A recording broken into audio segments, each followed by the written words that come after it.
60 ans après les indépendances, les candidats au suicide de l'immigration attestent et valident le constat fait par le philosophe politologue Achille Mbembe qui disait déjà en 2010, je cite, « Une majorité d'Africains veut vivre partout, sauf en Afrique. Difficile de faire plus grave constat d'échec. » Fin de citation.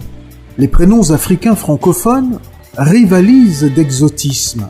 Marie-France, Catalina, Serena, Jospin, Mitterrand, plafond du ridicule, Pompidou, Charlemagne, Pythagore et Giscard. Dans le domaine professionnel, l'accueil que nous réservons à l'expertise occidentale, française en particulier, vient du complexe d'infériorité installé dans les mentalités depuis l'école primaire. Convaincus de l'insuffisance de nos compétences intellectuelles, cette faiblesse est favorisée par notre système d'enseignement qui prédispose les esprits au discours de l'Occident sur lui-même. Son histoire glorieuse, illustrée par ses monuments et châteaux historiques, ses contes de mille et une nuits, ses rois divins et ses croyances religieuses. Cette hégémonie culturelle impose une homochromie qui définit notre mode de vie tant intellectuel, économique, artistique que religieux. La parfaite maîtrise de cette partie de la grammaire qui décrit les règles par lesquelles les unités linguistiques se combinent en phrases ouvre les portes aux strapontins prestigieux et aux postes de pouvoir pour dominer les individus considérés comme analphabètes. Qu'ils disposent d'excellentes aptitudes intellectuelles ou qu'ils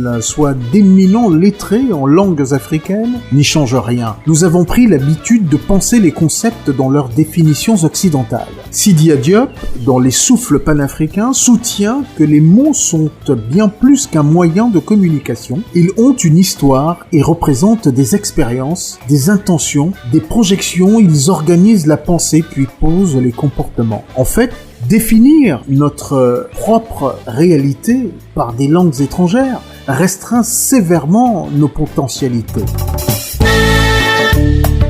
Contraints par la colonisation à écrire notre histoire par sa main et à regarder le monde par ses lunettes, nous sommes devenus d'authentiques aliborons allant jusqu'à infliger des traitements à des personnes en bonne santé en transposant tout simplement et bêtement des diagnostics posés ailleurs. Nos dirigeants se contentent d'adopter sans aucun effort d'adaptation aux réalités locales les doxas européennes des institutions financières qui dessinent nos stratégies politiques et économiques, nos procédures administratives, nos institutions, nos politiques éducatives et même nos lois qui ne sont plus que de pâles copies des leurs. Cet état de choses est d'autant plus préoccupant que l'inaction des vrais intellectuels, censés éveiller les consciences, laisse prospérer des foules de forces conservatrices de toute confession religieuse et philosophique qui en majorité utilisent des méthodes de manipulation sophistiquées pour abrutir définitivement les peuples noirs désespérés en leur vendant une spiritualité très éloignée de la cosmogonie africaine qui les maintient dans l'obscurantisme.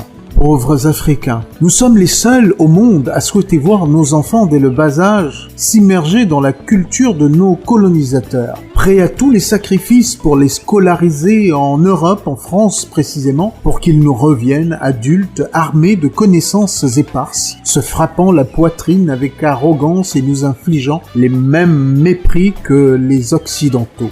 Et pourtant, depuis 60 ans, nous savons ô combien ils sont incompétents.